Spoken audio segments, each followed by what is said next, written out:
afternoon, everyone. Welcome to the Danny Institute. I apologize if it feels there's no one else senior rank to welcome you, but most of our staff is off in London because today is Dave Martin Jones' funeral. Research director who recently passed away. So a moment of silence, that.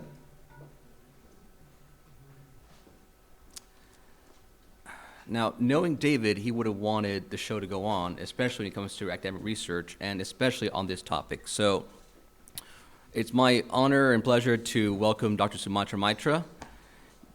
This is your first time in Budapest, I think, is it? My first time. It's your first time, so very much welcome.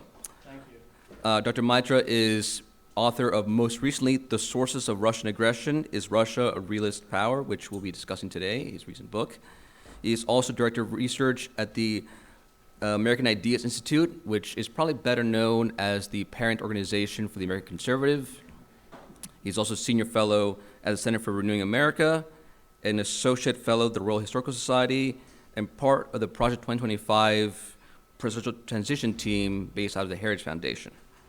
This, amongst other things, and he is also advisor to congressmen, senators, MPs, foreign policy experts, and so on.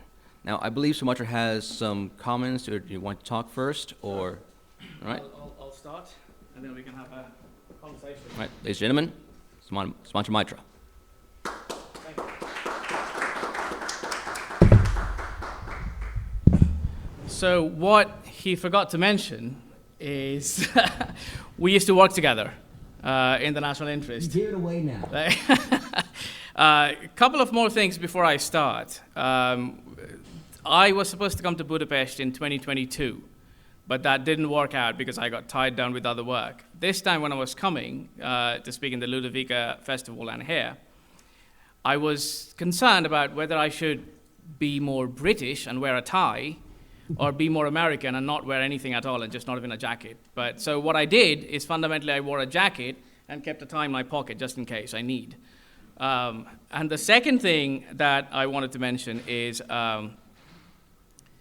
this book came out as my PhD subject. I was doing my PhD on Russia and great power politics almost 12 years back when everyone was researching on terrorism and counterinsurgency. So you can imagine how difficult it was to get full scholarship at that point of time. But hey, look where we are. No one talks about terrorism anymore. So the topic today of the conversation is whether Russia is a realist power. Now, broadly speaking, realism is something that is dependent on geography, something that could be realist for Estonia, for example, might not be realist for Britain, might not be realist for the Americans, Hungarians, Polish, dependent on geography. Conceptualization of realism varies. But fundamentally, realism as an IR paradigm has got very few solid lineups, very linear. On one hand, realism is dependent on great powers. Great powers are fundamentally still the biggest actor of international relations. Now, this is not a normative question whether that's a good or bad thing. It is what it is. You see the world as it is compared to how the world ought to be. And even now, regardless of how we think great powers are, they are still the biggest actors of world politics. QED, the war going on in Ukraine, all the tenets of realism coming through. On one hand, great powers are deciding the foreign policy of a small country. Both sides, the Americans, the Russians. Number two, offense is more fatal than defense. Defense is easier. Military strategy realism dictates the 3-to-1 ratio. Defense is always going to be, easier than offense. That is what is happening in Ukraine. Number three, other great powers are trying to use as a proxy war to bleed other countries. Again, another tenet of realism coming through. So basically, regardless of where you are in the world, where your geography is, obviously some of the things are going to be dependent on that, but fundamentally some of the points are going to be interesting. Regime type and religion are not factors when it comes to foreign policy interests. It's a tenet of realism. I don't have to tell you your country's history, for example, But it's been throughout history. Regime types doesn't really matter. Even now, when you're seeing like on social conservatism, for example, when Poland and Hungary are more aligned to each other on foreign policy, at least on the Ukrainian question, Hungary is aligned with Germany and Austria. So regime type, religion, none of those things fundamentally matter when it comes to geographic interests. Same thing happened before in history of Europe. Richelieu took the supports of Protestant powers in North Europe against fellow Catholics, the Habsburgs, right? Same thing happened in India during the Mughals. So fundamentally, these are some of the tenets of realism that are based on natural law, that are based on timeless principles of politics, has been throughout history. Now, this book, the PhD thesis, when I was planning to write, I had two puzzles which I wanted to answer, or at least address. I don't know how much I've answered those questions, but at least I've tried to address those. Puzzle number one: what happens when a great power acts in one way in a situation, but in the exact same situation works in a different way?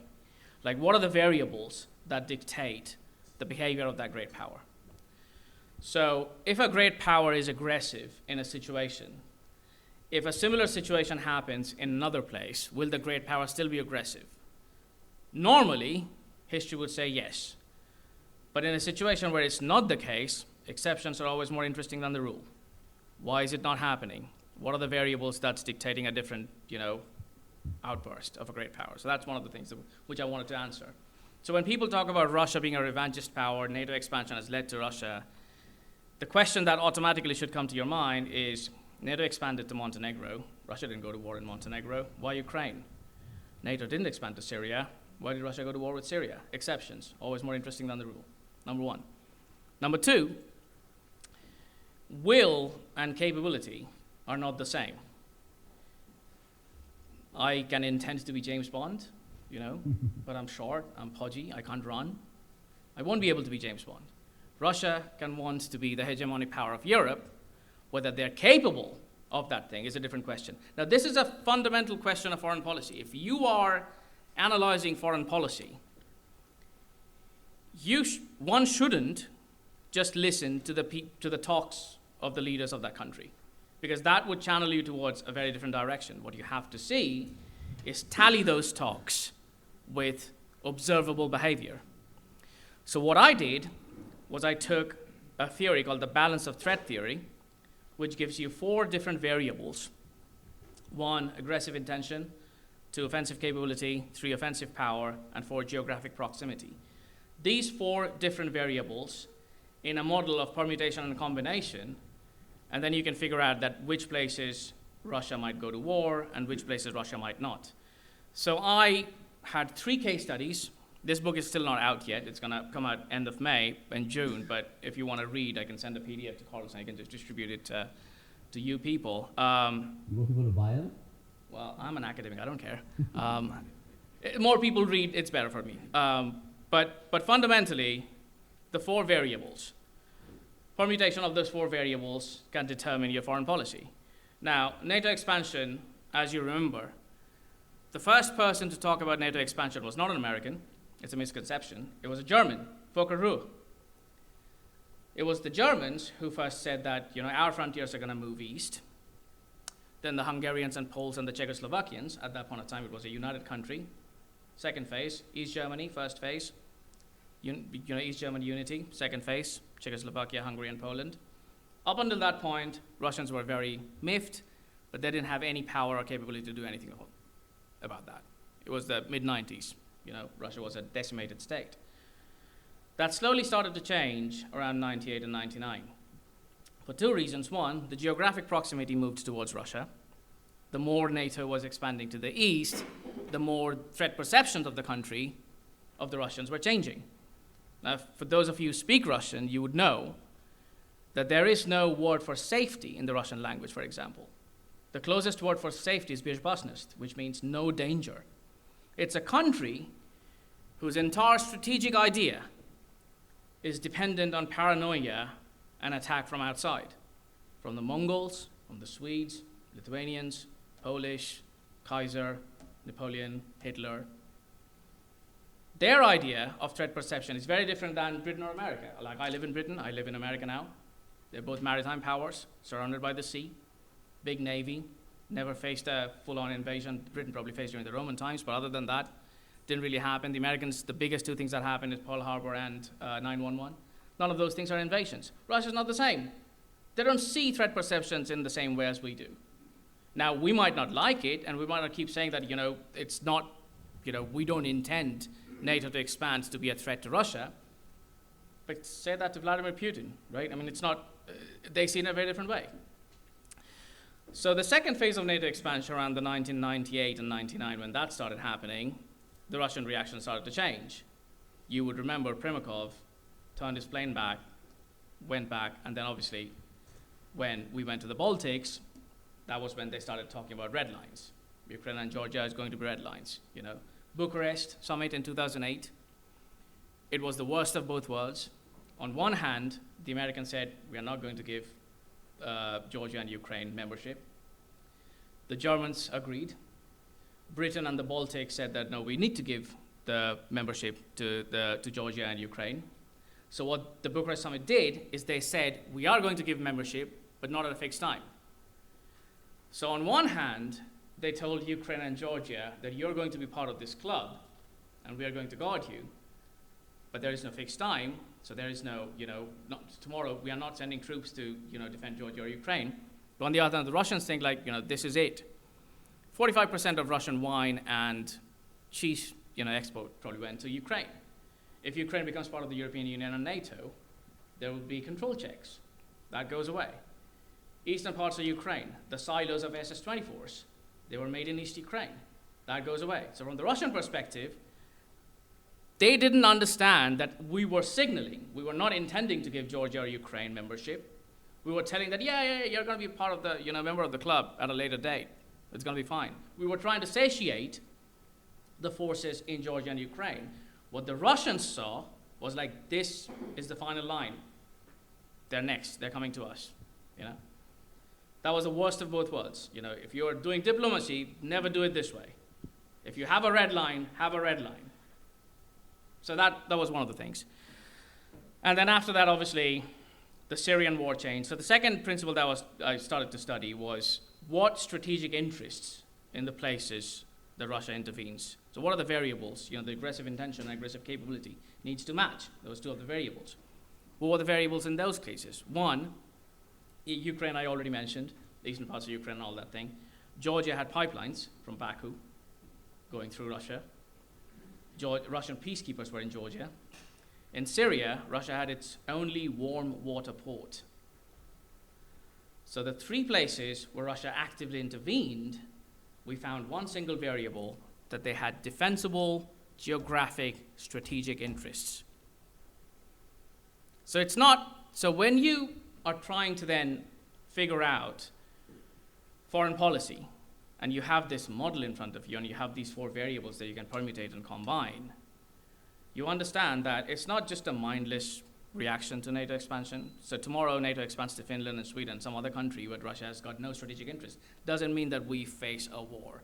So if someone comes and tells you that NATO expansion is the only reason Russians are, invading Ukraine and Georgia, you can then counter-argue that, hang on a minute, Montenegro and Macedonia happened, Russians didn't go to war. Finland happened, Russians are not planning to go to war. So why Ukraine and Georgia? Because of these reasons. Which also gives us something to think about. There are a couple of things that is factual in both Ukraine and Georgia. On one hand, there is this thing called escalation dominance. The escalation dominance is a concept where a great power can escalate to the point where it can bring pain to the other side without facing any kind of problem because of the asymmetry of interest between the two countries. So for example, if you go to Michigan and talk to random people and say, we have to go and die because Mariupol is under attack, it's difficult to sell. At the end of the day, democratic countries, you have to persuade the public opinion. Asymmetry of interest doesn't happen when it comes to Russia. Why? Because it's right next to their border. Geography is destiny. It's a horrible thing to say, but it's factual. It's what happens.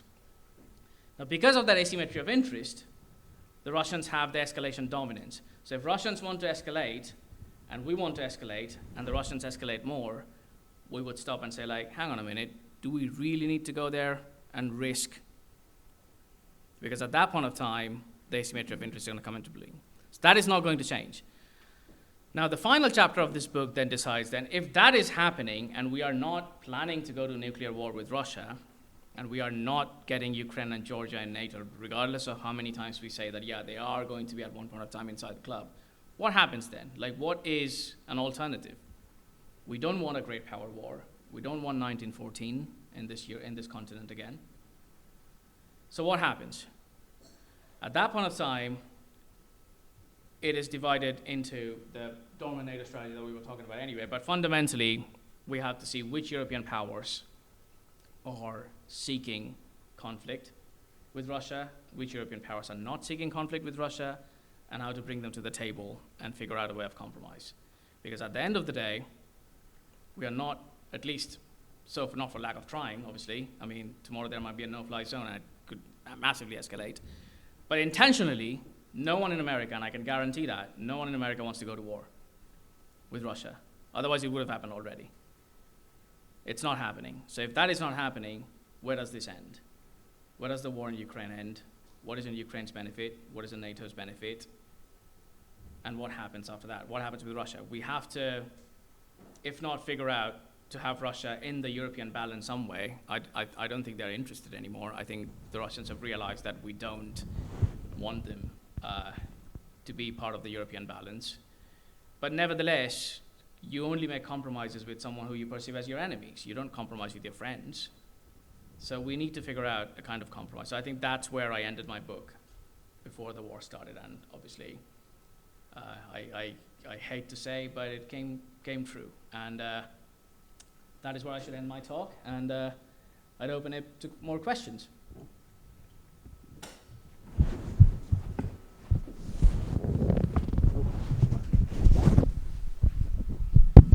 Yep. Well, thank you for the brief overview of the book, I would say. Where to begin? First, let's start with the war in Ukraine itself, since the general sense these days, if you don't buy the cheerleaders on the Western side, is it's going bad for Ukraine. We're collapsing, etc. So when does this end and how does this end? Since you lay out the theory, they'll need to find, if it comes to a situation where it's clear the West, especially the United States, is not going to escalate this or go to war for Ukraine, and Russia's willing to go as far as it needs to in order to secure Ukraine or at least its interest in Ukraine, and there has to be a settlement, what does that look like in practice? So when you mention the war in Ukraine ending, like ending from whose perspective? Because that's the key question at this point of time. Like obviously, if we are, it seems to be at least, revealed preferences are we are happy to let it continue. The Ukraine's main problem is not weapons. That's a misconception. I was in the Congress when this debate was happening.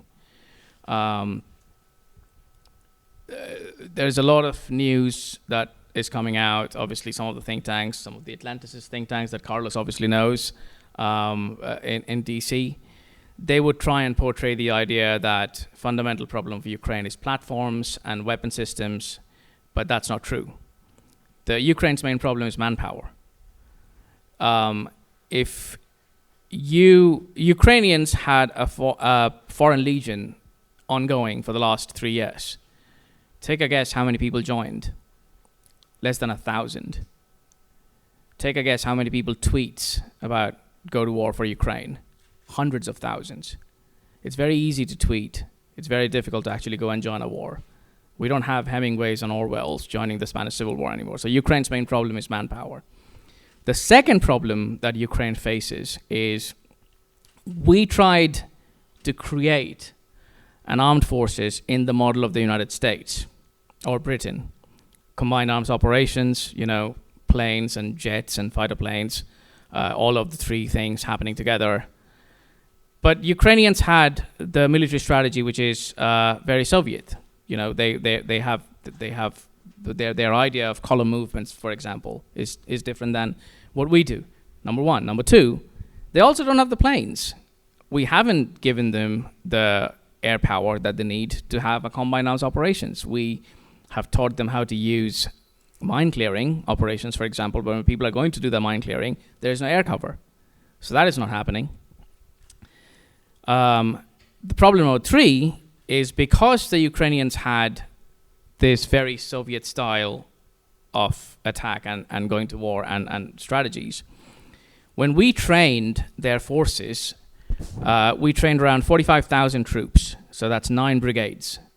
Usually, in an offensive situation, when you're going on offense, you need 3-to-1 ratio, 3 times the force than who are defending. The Russians, at that point of time, had around 320,000 troops based in eastern Ukraine. Not heavily armed, bad weapons, but nevertheless, massive manpower, 320,000 troops with heavily trenched weaponry, dragon's teeth, and all those things.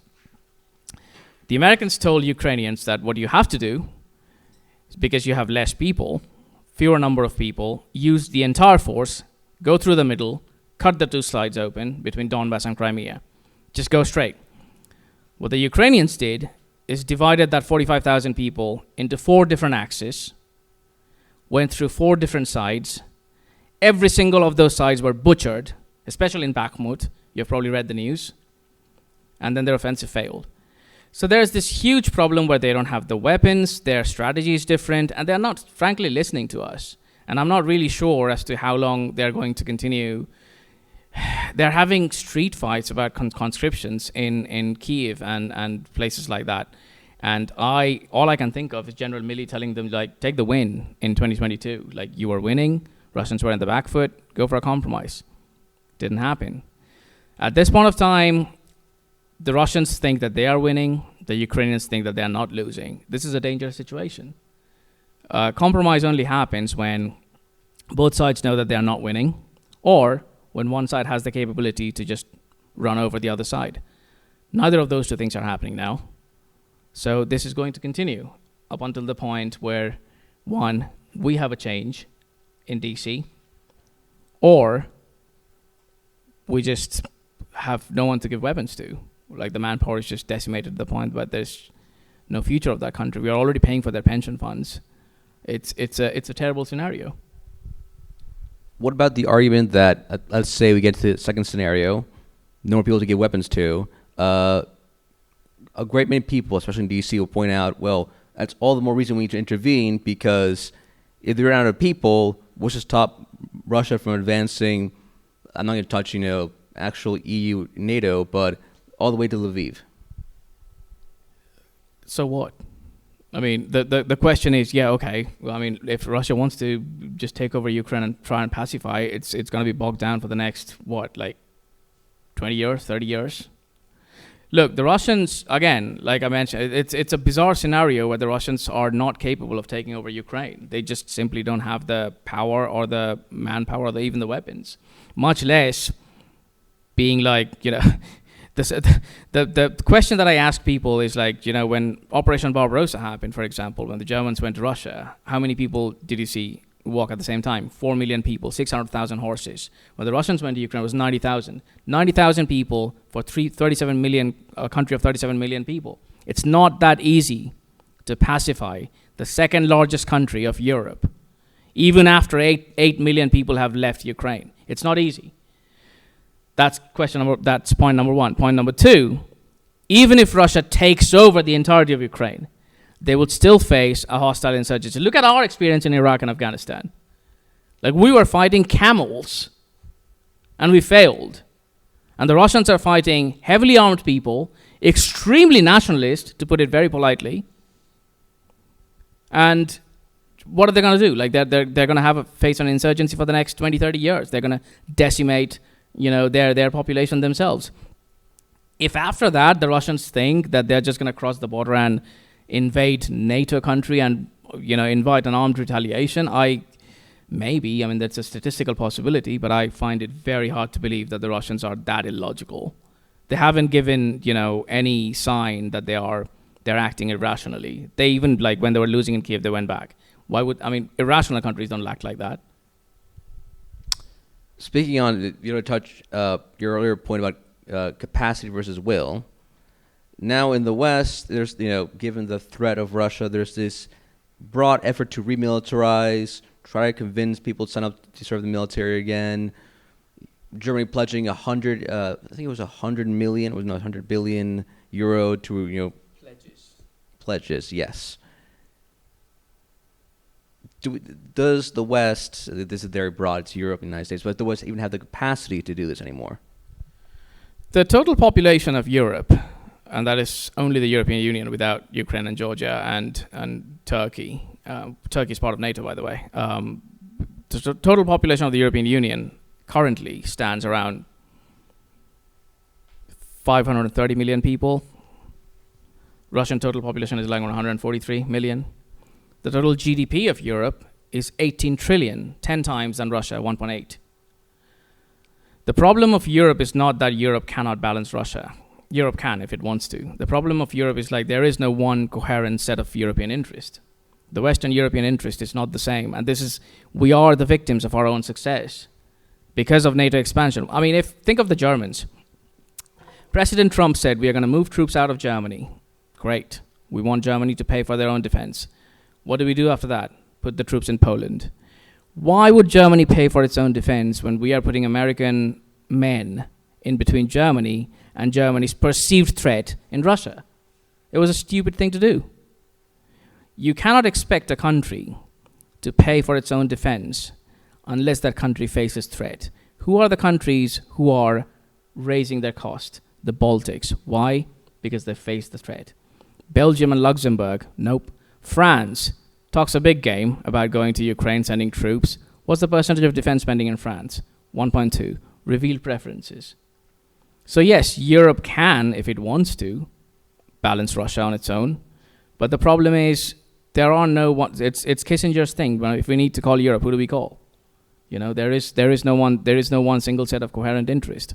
The Western Europeans wants to buck pass the security burden to the Americans and to some extent to the Brits. The Brits want a war going on in Europe. Trust me, I speak in that accent. I know that country. It is the British foreign policy for 500 years has been similar, exactly the same. A disunited Europe.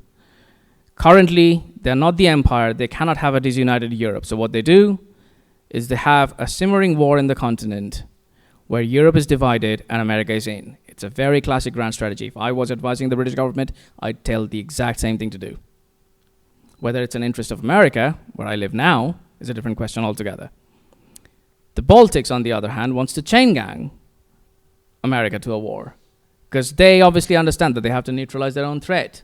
What they don't understand is once you are inside the club, you're inside the club. You're defended by it. But if you stand inside the club and then throw a punch at someone outside, then run behind and try and hide, that doesn't really fly well with the people who are defending you, right? If they, I've told this thing to the Baltic ambassadors, that if you think that NATO is already fraying, that no one wants to defend you, why would you want NATO to expand more? Why would you want a balloon to be more bloated to the point where it's just going to collapse? They have no answer because it doesn't make any sense. If you want to be defended and if you know that you're already inside the club, shut the door. You cannot have a coherent set of interests unless that entity is finite. Interests come from geography. You have to have geographic bounds to have interests. If you don't have those geographic bounds, if it's constantly expanding, who are we defending? There is no answer to that question. So these are fundamentally questions that Europeans will have to figure out themselves. This is not for America, obviously. And given the trends in American history, I highly... If tomorrow there is a war in Asia, it's going to dwarf anything that's happening in Europe. Like we talk about Europeans being 5 times more than Russians by manpower. The Chinese are 10 times more. 1.3 billion people. They have 200 ships navy, merchant marine. They're stockpiling food grains, gold. Why does a great power build navy and stockpile food and gold and fuel? When was the last time that happened? 1911. QED. On the topic of NATO and, shall we say, nudging Europeans to consider what are their interests and realize what they have to do, you wrote an article and introduced the term Dormant NATO, and if I recall, this kind of caused a stir in the DC scene. More in Europe. More in Europe as well, yeah. But Germans were like livid about it. to the point, okay, can you explain to us what that means in broad terms? So there's a funny thing about Dormant NATO. So for those of you who know Latin, dormant is, the word comes from dorm, like dormir, the sleeping, it's a Latinate romantic language, right? There is no such word in German, right? I mean, the Germanic word for sleeping is schlafen. So they translated my Dormant NATO, schlafen NATO. So I'm starting to call it schlafen. It kind of sounds like very powerful, like very German. Fundamentally, the Dormant NATO identifies the problem that there is no coherent set of European interest. And because there is no coherent set of European interest, we have to divide Europe in the sense that America is still going to be treaty bound. The nuclear power is still going to be there. The naval power is still going to be there. Second Fleet, Sixth Fleet, both of those things are going to be there. The nuclear aspects in Germany, in Turkey, in Ramstein, in Circle, all of those things are going to be there. But the fundamental united European interest would be in European command and European combination. So, for example, when there are striker brigades going from Germany to Lithuania, it should be German striker brigades and not Americans. Logistics, infantry, armor, intelligence. These are the things that Europeans can do. The Italians have got great air defense. We don't have to give them air defense. The Swedes have got great fighter jets. Spend money for fighter jets. We don't have to give fighter jets in Arctic. So those are the things that they can do. So divide the burden. In America, for the last 20 years, there's a concept that people constantly talk about, burden sharing. It has failed. We have been talking about burden sharing for a long time. Bob Gates said the same thing in 2011. Didn't happen. So Dormant NATO changes that concept of burden shifting, where you shift half of the burden and then keep half of the burden ourselves. And it doesn't have to be tomorrow, 10 years' time. 2024 now? 2034, we're out. 10 years to figure out combination and command. It's not that difficult to do. Pardon me. Moving towards DC with this, how much reception have you found for the concept? And since you're involved in the 2025 transition team planning, is a hypothetical is the next Trump administration, if it wins, would they, go along with this and scale back from NATO? Is that currently in the cards? That I cannot answer, and I probably shouldn't because I'll just torpedo my career. But Trump's problem, as you and I both know, is not just conceptual but personal. So depending on who's working for Trump, also is a big factor as to what the policy is going to be. I don't think Trump wants, like he talks a whole bunch of things, but he doesn't really have any concrete idea as to formulate a way about NATO or Europe. And America is treaty bound to come to defend for Europe. I mean, even if Trump, again, will and capability, even if Trump wants to do something, it needs to go to the Senate, pass like 3/4 of the majority to abrogate a treaty. That is not going to happen. One of the reasons that Dormant NATO is so much popular or infamous in Europe is because it bypasses that entire Senate thing. I mean, at the end of the day, troop movement is executive power. So you don't have to come out of a treaty. You can still remain in a treaty. It just becomes dormant.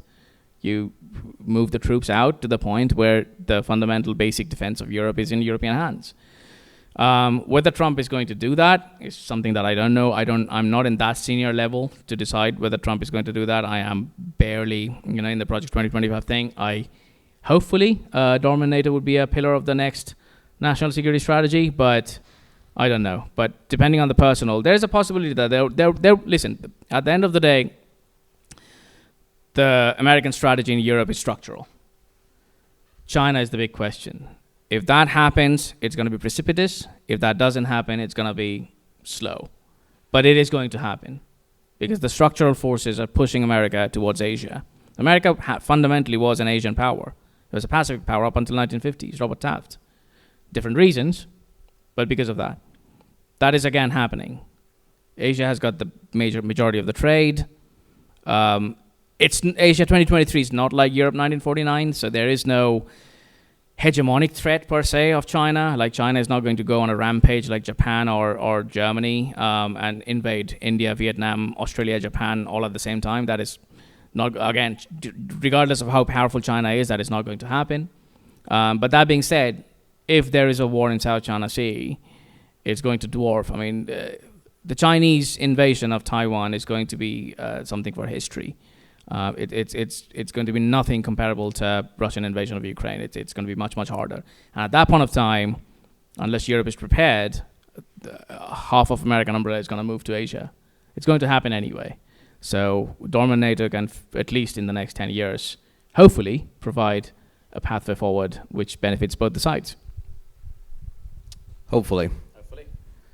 A lot of the, not all, but there's a great amount of thinking in U.S. defense strategy circles these days, concern about possibly the two-front war. And there are some saying, well, we already have the Russia front, going on. Would America be capable of handling a two-front war at this stage of the game? Not at the current pace. I mean, the two-front war thing has always been. It's two-front war when it comes to Iraq and Afghanistan is a different question than two-front war when it comes to a full great power war in both Europe and Asia. First of all, I don't see a possibility of a full-on great power war in Europe. Again, like I mentioned, I mean, maybe, yes. I mean, there is always that possibility. Kind of proxy war. Right. I mean, but I think there's a far greater chance that we are going to see debilitating proxy war going on in both in both Asia and Europe, and in Asia far more dangerous because it's a naval war. So if it's surrounded and if it's like hampering any of the naval movements of any of the local powers, then they can drag us to war. So that could be again one of the dangers. There could be like North Korea might take an advantage of that kind of situation. But at this point of time, we have already we were supposed to produce like 600,000 155 shells. I think there's only one factory that produces them, and I think it got caught on fire earlier this year. It's not a good situation. It's not very optimistic. But that being said, an actual war changes a whole lot of things. At that point of time, martial law comes in. It's kind of like the COVID thing, Operation Warp Speed. Like when push comes to shove, things change. But we are not in that situation. I highly doubt we are going to. We're essentially just going to like push balls towards each other, like we've been doing for the last few days. But I think one of the things that has changed is like the intention of America to take the burden has shifted.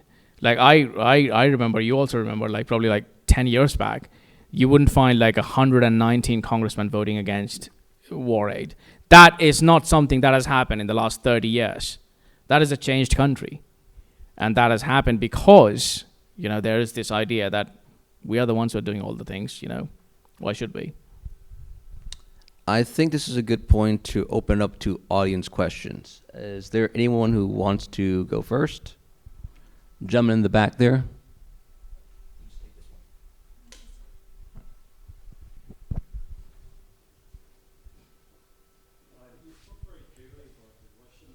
About their geographic, you spoke very clearly about the Russian motivations, their geographic interests and strategic objectives. Could you elaborate on the Ukrainian side, what they actually want and how their relationship is with the rest of the powers involved in funding them, and just elaborate more on that? So the original Ukrainian intention was to survive. As if you have a country which is under attack, your first intention is, one, not to have your leadership decapitated.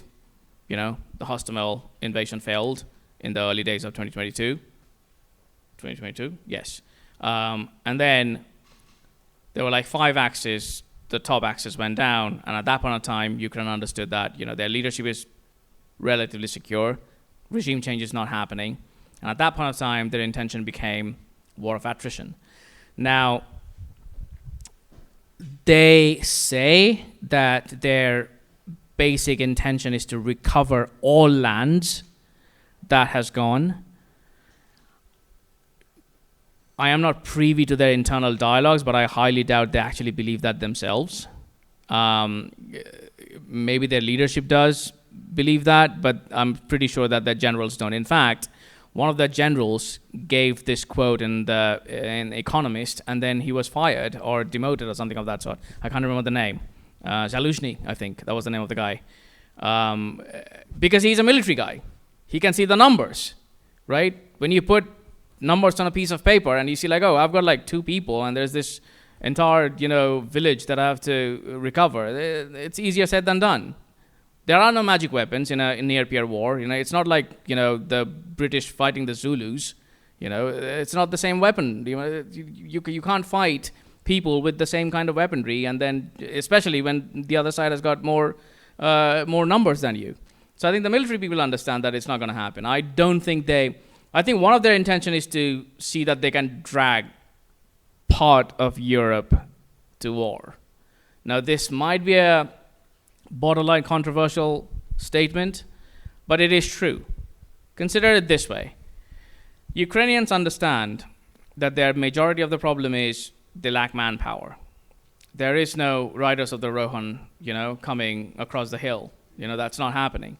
So what they can do is if they can imbibe a European country, any European country, it might not be NATO. If a European country actively seeks war, that abrogates Article 5.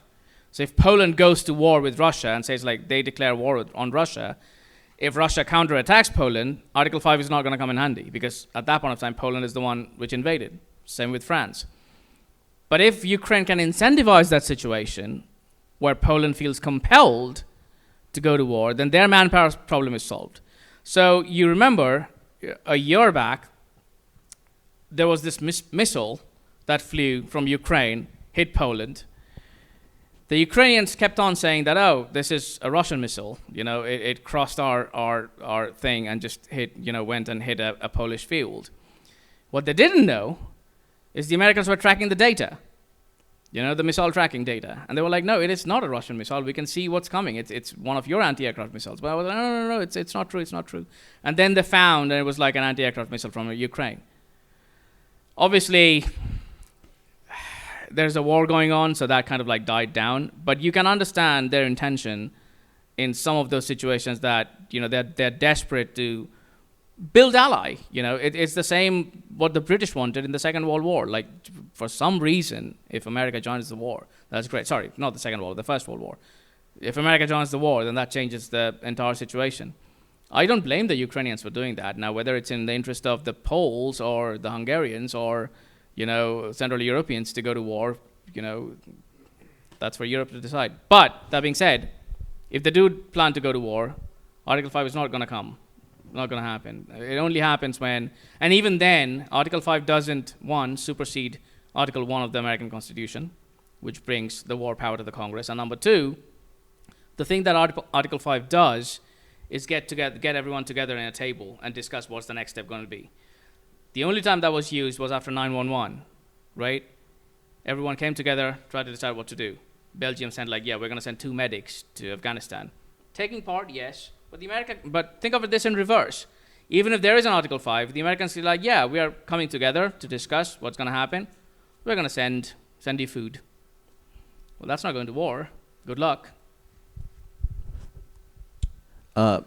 Before we go back to the question, just on the topic of the Zulus, etc., the war has been very revelatory in how technology has changed and it's affecting the battlefield. I mean, now we have a situation where a Russian Zala drone is $35,000, give or take, a pop, and a Leopard 2 battle tank is $13 million. So this is asymmetry. 13 million. No, the Russian drones? Zala drone around 35,000, 50,000. Yep. There are drones that the Russians are using with $6,000.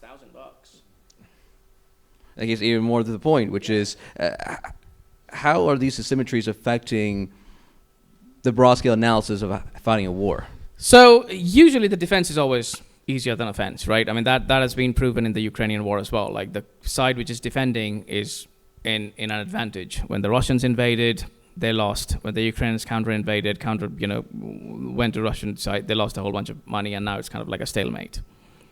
The offense-defense balance changes when there is a huge difference of weapon systems on one hand and money that's being cost. Now, the Ukrainians are not facing that because at the end of the day, they're being offset by money coming from outside. If this war was between only Ukraine and only Russia, it would have been a disadvantage for Ukraine.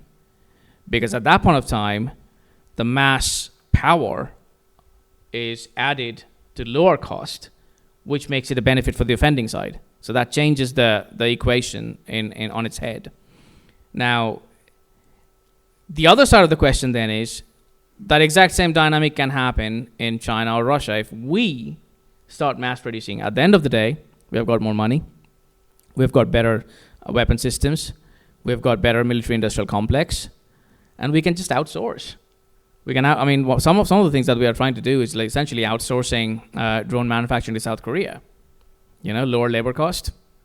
If we, instead of us giving Ukraine $60 billion, if we give New Zealand $60 billion and say, hey, you're going to use $60 billion only for drone manufacturing, which we then buy and send it to Ukraine, the dynamic changes. At this point of time, though, none of those things are happening because, on one hand, even though the Russians are using technologically capable weapon systems, they're not very accurate on one hand, but also the Ukrainians are being offset. As long as we are Uncle Sucker, it's not going to change much. Right. Is there any other question in the audience? Lots of questions. There is. Hello. You mentioned the fact that probably Ukraine will never regain the territory that Russia has now, which sounds very logical. But I know that especially in Britain, which you know very well, you have politicians such as Boris Johnson rampaging around the place saying, I'm Winston Churchill. Anybody who says that you have to negotiate is nothing better than a Hitler mouthpiece. So no politician can stand up and say, for God's sake, this is 2 years of slaughter. Get to the negotiating table and cut some sort of a deal. Nobody's saying that because they're all going to be smeared as Putin mouthpieces. So what do politicians do to beat that argument? Whereabouts are you from? Mixed. The accent sounds familiar. Yeah, mixed. Fair enough. Couple of things to mention to your point. One, no one, especially no historian or political analyst, would say that Ukraine will never, ever get back their territories. Right? That is not something that anyone would stick their name in. Nor do I. That doesn't mean that it could be a military operation. It could be a negotiation. We can give Russians what they want. We can say that Ukraine would be like Austria after the Second World War. We can say that Ukraine might be like Finland after the Second World War, completely neutralized, not part of European Union. Instead, you move back, we're going to offset. So there are ways to get back territories. It doesn't need to be military, right? So that's one thing. Second, Boris Johnson should go and walk around Mansfield and ask around, if they can spot Mariupol on a map, right? He had the British parliamentary system, as you and I both know, is very different than the American system. If you win a majority, you have near dictatorial power. Boris Johnson had an 80-seat majority. One of the reasons why he could lock down the entire country without any, debate was because he had such a majority. If he could have used that majority for his benefit, he still would have been a prime minister. He's not, because he was focusing on Ukraine, which is not the majority area of concern for the average Brit. I don't know what's going to happen when Labour comes to power, but there is this tendency in Britain, especially among the Tory party, and I say that as a small C conservative, where it almost feels like they're stuck in time, like they don't understand what is going on in the world. They're using language which would have been fine in 1970s. Like they haven't understood the way China has changed in the last 60 years. India has changed in the last 60 years. The BRICS countries, Brazil, Russia, post-99, between 1999 to 2008, the Russian fuel cost and fuel money increased by, 317%. I don't think these people even understand. It's just, if you listen to these people in a Q&A in the parliament, they're talking, it's LARPing. live action role playing. It's not serious. I don't know what's going to happen when Labour comes to power, but one can imagine how low can it go anyway? Sorry, not very optimistic. Here. Yes. Meanwhile, Ukraine has piled up a huge debt. And on the other side, I read that there is an agreement between Zelensky and BlackRock.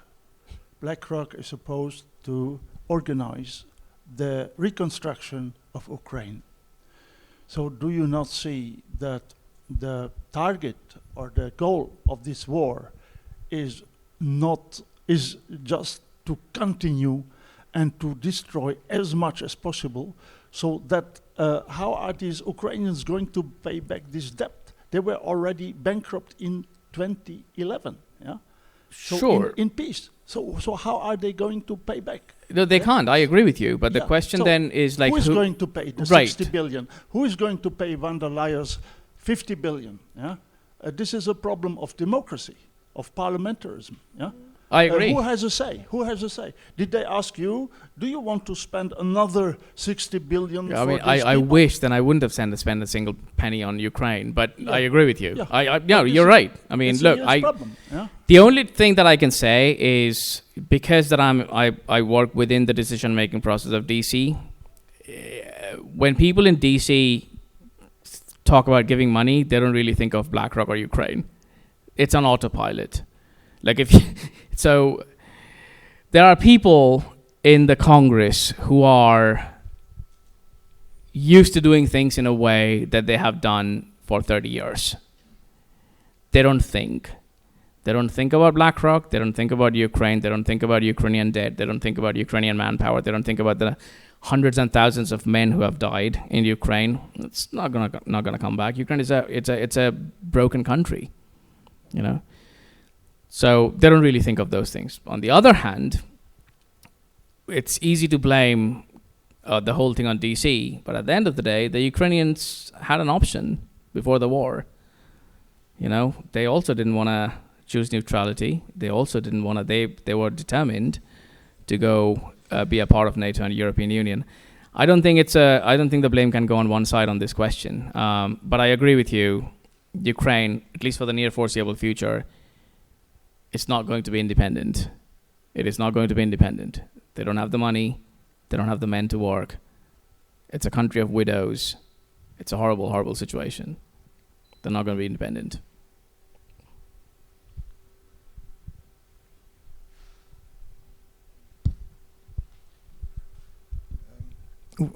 Maybe I missed it in your presentation, but why is America supporting Ukraine?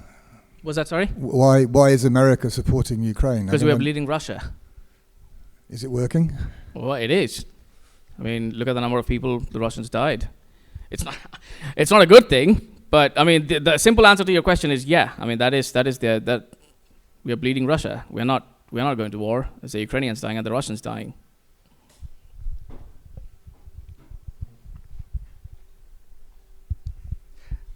Well, I was a bit surprised when you said that there are some European countries seeking conflict with Russia.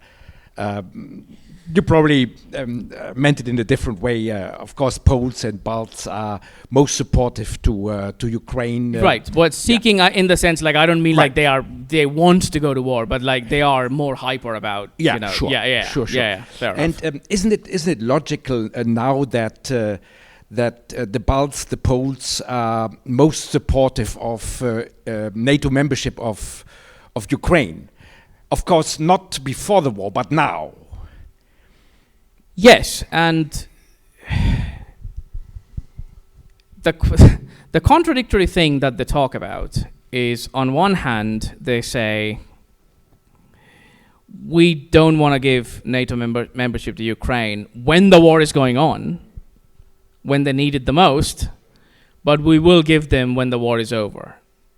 I think that's partly cynical.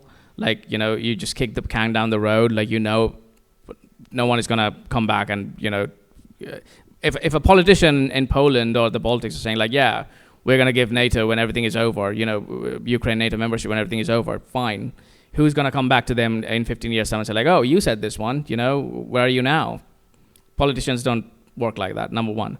Number two, it's also contradictory. Like when Ukraine actually needs NATO membership, we are not giving them. So what's the point in giving them later on anyway, when the war is over and the country is divided? And number three is something that I mentioned when I was talking. Like I have spoken to people in both, in the ambassadors, so I obviously can't name them. And there is a huge difference of opinion. Like when you talk to some of the Scandinavian countries and their ambassadors, they are absolutely livid about with just how hyper the Baltic, states and the rhetoric are. The entire, NATO SecGen thing that happened with Mark Rutte of Netherlands and Kaja Kallas of Estonia, and then Biden said that America supported Rutte. Why? Because it was a way of showing the Baltics like, calm down. You're being too hyper. We want someone who's just going to keep the status quo, not move forward. So I think that was a tacit sign from the Americans and from the Germans, obviously, that enough, calm down. We are not, you're on your own. But I don't know. I mean, I've told the Baltic ambassadors, like, why do you want to expand the club when you're already part of? It's foolish. You're trying to spring, push a spring up until the point that it's just gonna expand. It's gonna break. Doesn't make any sense. It defies logic. Well, if they were that rational, then things would have been much different. But that's the point of view of the Ukrainians. So if they really have an option to go to neutrality, this would be something. I don't think that's happening anymore. I mean, that chance was over by. Like I wrote a research paper about the lost opportunity of a grand bargain between the Russians and the Americans. If you go Google my name, you'll find it came out in April.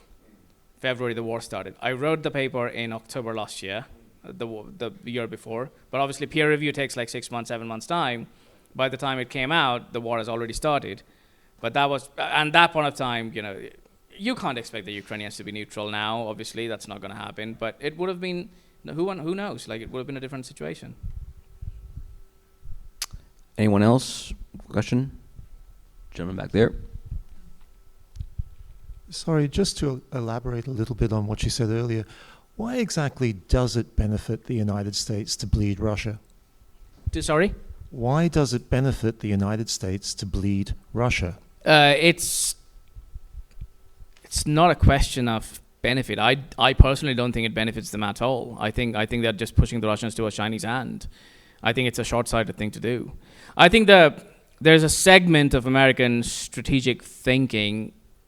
Look, this is nothing in a country as big as America is monocausal, right? There are no like one person deciding everything. So there are like different thought processes going on. People are debating. One of the lines, gets prominence, and that it's just kind of like how London used to be in probably 1890s, I guess. I personally don't think it's beneficial to America to push Russia constantly on Chinese side. Think of it this way. The Chinese, in their entire history as a great power, never had any situation where they were not dependent on sea-based fuel, right? We control all the choke points because we have better navy. First time in human history that the Chinese are getting fuel from Russia, crossing a land border. If tomorrow there is a war in Taiwan, we are not going to go and bomb Chinese and Russian borders. They're both nuclear-powered countries. The Chinese will have a constant flow of fuel coming from Russia. Who made that situation possible? Us. So I personally don't think it's a beneficial thing from American side. However, I'm not the one who's deciding.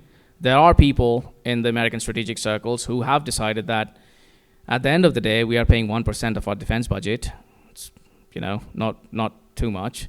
But on the other hand, you're quite literally, the total number of people either killed or wounded is almost like 300,000.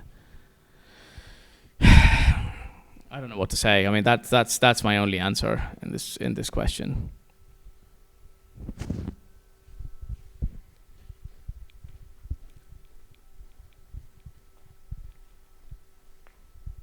how can we expect Russia and China to work together to achieve their military goals?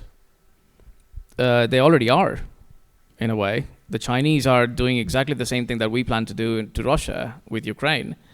We thought that we are going to bog down Russia and Ukraine. The Chinese are thinking that we are going to bog down NATO with Russia, and they're going to have a free hand. That being said, there are limitations to Chinese and Russian alignment, partly because of geography. The Russians are extremely skeptical of Chinese influence in Central Asia. The Russians are very, very worried about Chinese buying lands in Siberia and eastern Russia. And the Russians understand that this is the first time, again, in modern history, that they are the junior partners. The Soviet Union had the Warsaw Pact backing the Soviet Union. Russia doesn't have anything of that sort. Their Central European powers essentially just run on Chinese money. They have a rump client state in Syria. That's not too much. They are the ones who are spending money to keep Bashar Assad in power. What the Russians do good, better than us, is they improvise. They can use tools in a very old school way. So if the British, for example, would have used, like East India Company, use a private company to influence politics in a major part of the world, the Russians can do that now. They use private companies to influence, provide security, provide order, influence dictators. We don't do that anymore. We used to. At one point in time, we were very good at it. But for some reason, we've forgotten how to do all those things. The Russians are very good at that. That being said, there are natural limitations. The biggest threat to America is a war in Asia, where the Chinese are going to go to Taiwan. The American troops had to move. Whether we go to war or not is a different question, but we would have to shift our focus, and the Chinese are going to have constant supply of fuel from the northern border. That's the danger. There is another danger, but that is not as big a problem as of yet because it's not united. But a bigger danger in the future, potentially, is a situation where there is a consolidated European power, one single flag, one single army, siding with China. We are not going to let that happen. So far, that is not happening, but there is always a possibility. If Europe joins together and becomes a superpower with its own army and own sanctions power, it might not be equal to America. That's not the point. The point is, if it sides with China on sanctions, the dollar goes away. That's a danger, but that's far away. At this point of time, the major danger is China going to war in Asia.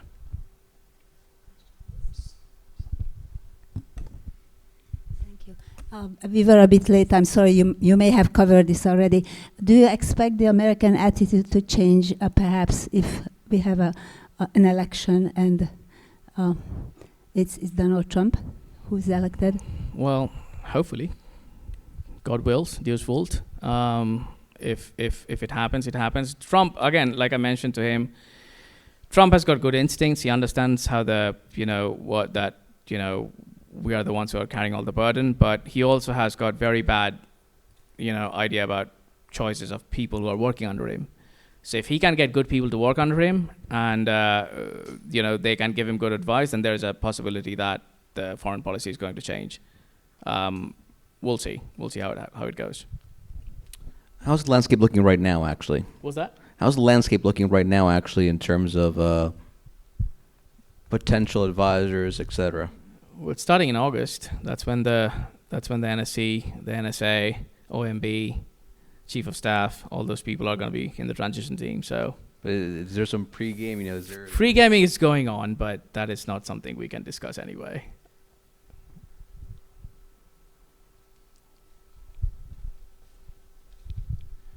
I would like to have a theoretical question, because I really appreciated what you said at the beginning about these variables and the realist tenets, and I agree with you. So I think like 90% of the decisions are based on those variables, but I do really feel that realists forget that morals also do play a role in politics.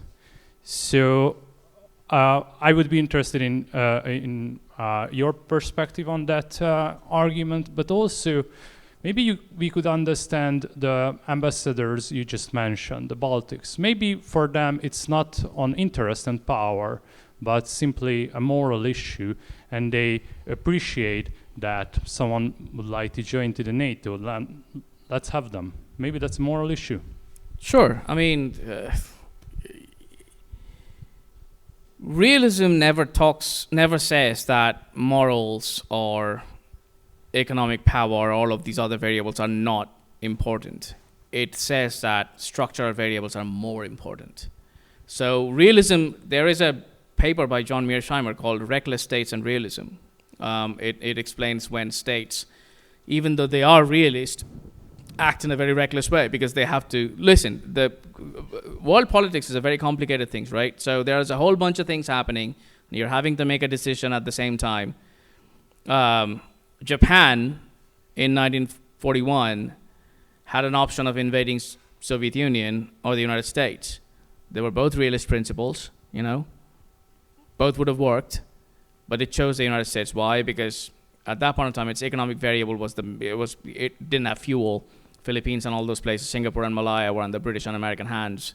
It had to go through the choke points. It didn't have the power. So that's one point. You know, realism never says that you don't have any other variables that might influence your politics. Number one. Number two, morals are important, but I would suggest there is this book by Hans Morgenthau, who's the grandfather of classical realism, where there is this sentence, a paragraph, where he talks about that an individual can say that fiat justitia periat mundus, that the world can collapse if justice is done, but a state has no right to say that. Now that is not just a random quote. That he didn't just like sit and have coffee and he was like, oh, that sounds good, I'm going to write it down. No, there is a reason behind it. If you're an individual, you have a moral right to do whatever you feel. You know, that's your individual morality. If you want to go and join a war, go and join a war. If you want to go and join a foreign legion, go and join a foreign legion. If you want to be Ernest Hemingway, George Orwell, do that. Individual morality is very different to state morality. If you're leading a state, you're not an individual. You have hundreds and thousands of people under you. Their well-being is a bigger ethics in this question. So it's not about individual morality of what I think is just. It's about what that justice would lead me to.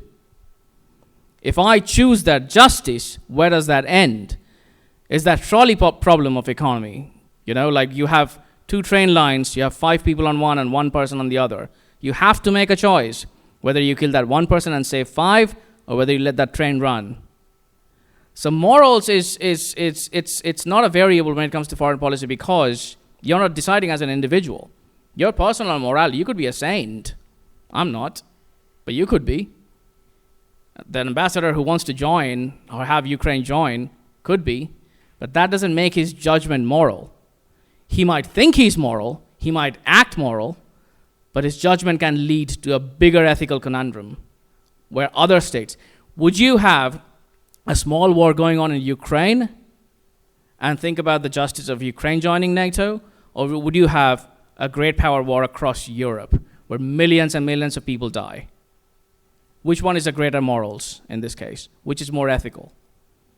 Individual morality doesn't matter when it comes to foreign policy. It's a fallen world, my friend.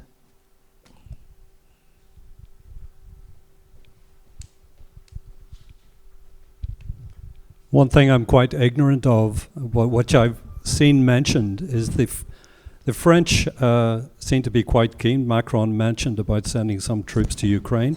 Is that related to the situation in Africa, or could you talk about some of the bigger global consequences of the conflict? And final question, where's the best place to get information at the moment? Who should we be reading? Me.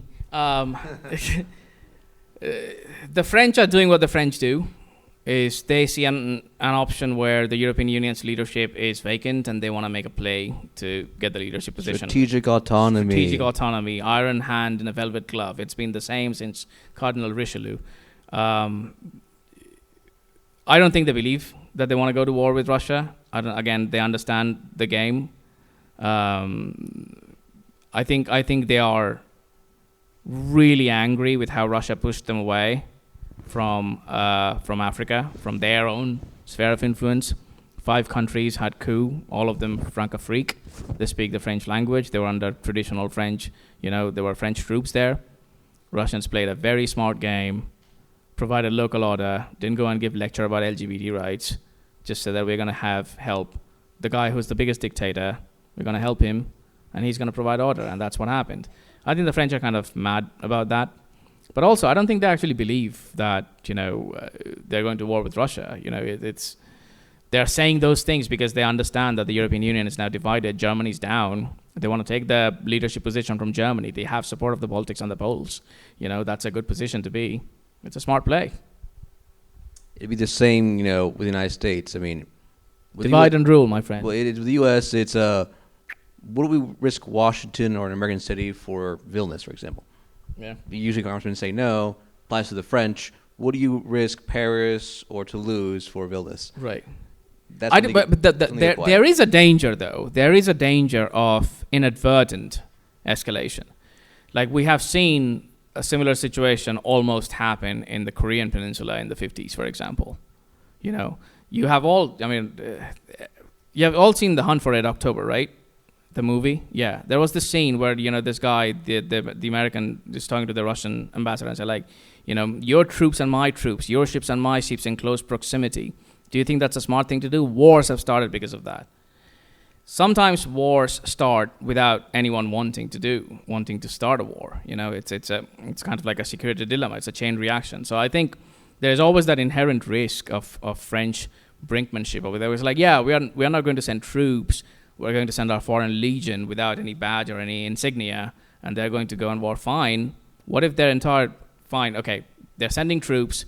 Think of a tabletop scenario. The Russians just smoke out a whole brigade of French infantry or anti-aircraft. The French are going to say, fine, we're going to send our aircraft carrier on the Black Sea. The cycle of escalation has already started at that point in time. It's a spiral, right? The spiral model. The Russians are, sending their best submarines in the Black Sea. The French are sending their aircraft carriers. The French are not going to do alone. The British are treaty bound. Royal Navy gets into action. One of the big aircraft carriers sunk. 6,000 people died in 1 hour. What happens then? These are the kind of dangers that I think is always there. But that being said, I don't know. I mean, I don't think they are that, moronic, so to speak. But we'll see. Stranger things have happened. This will probably be the last question. I actually live in Taiwan. I spend about 6 months a year there, and I have a home there. So I was extremely interested in your expectation of future conflict over Taiwan. So I was wondering, is that something that's commonly held by people in DC, or is that your own opinion? Well, that is what keeping us awake. One of the 4 of the people who are in line for the next national security advisor, one of them is Elbridge Colby. If you live in Taiwan, you probably have heard his name. He fundamentally changed the entire debate in Washington D.C. Look, Taiwan is an island. Seaborne invasions are always more difficult than land invasions, so that's one thing. 2, it's an island of 24 million people. It's not a small island, occupying, invading, occupying, and pacifying. It's a linear model, right? 1, 2, 3. It's not that easy. 3, the anti-aircraft area denial technologies that Chinese have, the Taiwanese also have, right? So these are the pros on the ledger side of the thing. On the journal side of the thing, do the Taiwanese want to go to war? Do they want to fight? I don't know. Half of the Taiwanese seem to be pretty princelings who are more than happy to. It doesn't really matter whether they're ruled by China or they're democratic. I don't think they really care. I think they look at Hong Kong and say it's fine, not democratic freedom, but it doesn't really affect my livelihood. So that's a question that Taiwanese need to answer. Number 2, if they are facing threat, why is the defense spending 1.2% or something of that sort? I don't know. It's not. It should be ideally 3 to 4%. If you feel that you're 90 miles from the Chinese coastal missile batteries and you're facing an invasion in the next 10 years, your first act would be to massively increase defense spending, not just defense spending, not buying jets, and you're not going to go toe-to-toe with the Chinese Air Force. Buy guns and weapons, give normal people conscription training, give guns in the hand of grandmas, make them drill. That's how you deter a big power. If you invade us, every single individual is going to give you an insurgency. Not buying jets and tanks. The Chinese don't care about how many jets the Taiwanese have, But if you give all of them guns, if you give them hundreds and thousands of ammos, that's a different game. I don't know if they're interested in doing that. I don't see them doing it, so I don't know. I feel like I should correct you. Taiwan actually does have conscription, so every adult male in the there country. you go. I think that's a better option then. I mean, if they're doing it, then that's great. I mean, that's the way it should go. I mean, the Taiwanese model of warfare shouldn't be great power war or deterrence. It should be insurgency. It should be like Cuba. It should be like Vietnam. If you swallow us, it's not going to go down well. Who? If you China swallow us, it's not going to play out well. You're going to regret it within 2 years. Right. Yeah. Porcupine. Yeah. You can take us over, but then every single day you'll have there will be body bags going back to mainland. If they can do that, and we also don't really have that much time. Like once the invasion actually happens, unless we go to war, then that's a different thing. Unless we go to war, at one point of time, the supply lines are going to be over. We won't be able to supply Taiwan with the way we can supply weapons to Ukraine, because it's a land country. It's in a country which is surrounded by friendly powers. Taiwan is an island. It would be a reverse Cuban Missile Crisis kind of scenario, where it'll be surrounded by Chinese Navy. Are we going to shoot? Who's going to pull the trigger first? These are the calculations that no one knows. I can't answer these questions because I literally don't know what's going to happen if I am in that room, right? What we could do is provide training and weapons now, so that in 10 years' time, the Chinese know that if we invade, 300 of our ships are going to go down, a lot of people, because it's a seaborne invasion. If the Ukrainians can sink Moskva, one of the biggest warships, then we can sink Chinese maritime merchant marines. That could happen. 2, there would be an insurgency. If we can do that in the next 10 years' time, there might not be a war. And on that cheery note, I think we'll end things for today. Thank you all for coming. Stick around. I think we'll be sticking around for a bit longer. Yep. Sure. Yeah. Yep. Thank you.